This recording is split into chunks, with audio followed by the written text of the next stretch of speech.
জিপিএমআরইও চাষাবাদ, ফসল কাটা এবং চাষের খরচ কমানোর ক্ষেত্রে তাদের কৃষি সুবিধাও খুঁজে পায়। জিপিএমআরইও এসিজিপি সদস্যদের শিশু শিক্ষার ও পরামর্শ দেয়। এছাড়াও শিশুর সেরা শিক্ষার দিকে নজর দিন। জিপিএমআরইও স্বাস্থ্য উপদেষ্টাকেও পরামর্শ দেয় এবং এসিজিপি সদস্যদের সুস্বাস্থ্যের দিকে নজর দেয়। এইভাবে প্রতিটি জিপিএমআরইও স্থানীয় জনগণের সাথে সুসম্পর্ক তৈরি করে। কোনো আংশিক মনোনয়ন এমন নেতা। জিপিএমআরইও এর একমাত্র লক্ষ্য হল স্থানীয় জনগণের আয়, স্বাস্থ্য এবং শিক্ষা বৃদ্ধি করা। এভাবে প্রতিটি জিপিএমআরইও নিজেদেরকে সমাজকর্মী হিসেবে গড়ে তোলার চেষ্টা করে।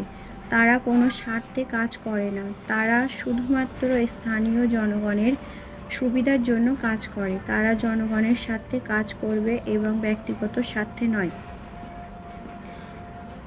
মনে রাখবেন, এসিজিপি গ্রাম panchayat marketing relationship executive officer নতুন চিন্তাশীল ব্যক্তিরা যারা ভারতীয় অর্থনৈতিক প্রবৃদ্ধির পরিবর্তন করতে চান। নমস্কার স্যার, আমি Sabikun Nahar. Online class step 8। SNR business life হলো পার্টনারশিপ ফার্মের একটি ইউনিট। আমরা আমাদের আগের ক্লাস নিয়ে আলোচনা করেছি। ফার্মটিতে বিভিন্ন পদ রয়েছে। সর্বনিম্ন পদটি হলো এসিজিপি উপদেষ্টা বা এসিজিপি এজেন্ট। এসিজিপি উপদেষ্টা একটি ওয়ার্ক কমিশন ভিত্তিক পদ। যখন একজন এজেন্ট 3 বছরের কাজ শেষ করবে তখন তারা ফার্মের শূন্যতার ভিত্তিতে জিপিএমআরইও পোস্টে উন্নীত হবে। একইভাবে যখন একজন জিপিএমআরইও 3 বছর পূর্ণ করবে তখন তাকে ফার্মের খালি পদের ভিত্তিতে এসএনআর ব্লক উপদেষ্টা পদে উন্নীত করা হবে। এসএনআর ব্লক উপদেষ্টা হিসেবে 5 বছর কাজ করার পর শূন্য পদের ভিত্তিতে তারা উপবিভাগীয় সমন্বয়কারী হিসেবে পদোন্নতি পাবে। উপবিভাগীয় সমন্বয়কারী হিসেবে 10 বছর এর বেশি সময় কাজ করার পর শূন্য পদের ভিত্তিতে জেলা সমন্বয়কারী সম্পাদক পদে নিযুক্ত করা হবে। জেলা সমন্বয়কারী হিসেবে 5 বছর কাজ করার পর তারা রাজ্য সম্পাদক পদে নিযুক্ত হবেন।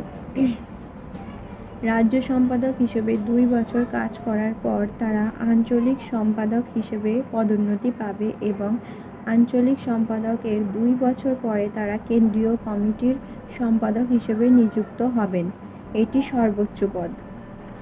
তাই আপনি যদি এসিজিপি এর একজন এজেন্ট হিসেবে কাজ করতে চান তাহলে আপনার কাজের অভিজ্ঞতা অনুযায়ী আপনাকে ফার্মের বাছাইয়ের পদোন্নতি দেওয়া হতে পারে। অন্যথায় আপনি শূন্য পদ বিজ্ঞপ্তির মাধ্যমে এসএনআর ব্যবসায়িক জীবনে যোগ দিতে পারেন, যা প্রতি বছর জানুয়ারি থেকে মার্চ মাসে ঘোষণা করে। এটি নিয়োগের একটি সহজ প্রক্রিয়া। ইমেলের মাধ্যমে আপনার আবেদন পাঠান। ফার্ম সিলেকশন বোর্ড কমিটি আপনার সিভি শর্টলিস্ট করে এবং আপনার ডকুমেন্ট ভেরিফিকেশন সম্পন্ন করে এবং আপনি যে পোস্টে যোগদান করতে চান সেই নির্দিষ্ট পোস্টের অনলাইন ক্লাস সম্পূর্ণ করে। ফার্ম বিভিন্ন পোস্ট চার্ট। 1. এসিজিপি এজেন্ট বা উপদেষ্টা। 2. জিপিএমআরইও। 3. ব্লক উপদেষ্টা। 4. উপবিভাগীয় সমন্বয়কারী। 5. জেলা সমন্বয়কারী। 6. রাজ্য সম্পাদক। 7. আঞ্চলিক সম্পাদক। 8. কেন্দ্রীয় কমিটির সম্পাদক। অবসরের বয়স 60 বছর এবং সর্বনিম্ন যোগদানের বয়স 18 বছর। তাই আপনি যে কোনো পোস্ট করবেন, কিন্তু কাজের জন্য আপনার পারফরম্যান্স সবচেয়ে গুরুত্বপূর্ণ।